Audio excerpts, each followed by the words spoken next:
Do you or your patients suffer from foot drop?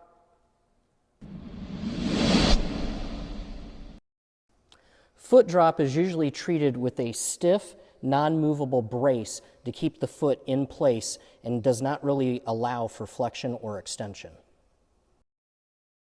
The FootFlexor is a universal bilateral design that can be used for either foot. The traditional braces are usually made for one foot or the other. The FootFlexor works on a very unique system. First, you have these rings that will hook into the bottom of your shoes, either through the laces or through the holes that the laces go through. The backside of the FootFlexor has a tube that can be positioned multiple places that allow for a different tension level depending on what the need of the patient is. The further you move down, the placement of the tubing creates greater force on the front of the foot to lift it.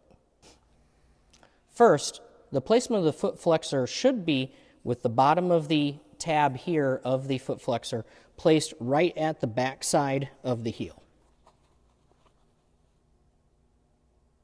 So starting just above the heel on the Achilles, put the FootFlexor in place, bring it around, and there are two tabs on the front. Start with the bottom one coming across first, then the top one. For greater tension, you can move the tube down the slots of the FootFlexor. Also, and for a lower profile, you can cross the tubes.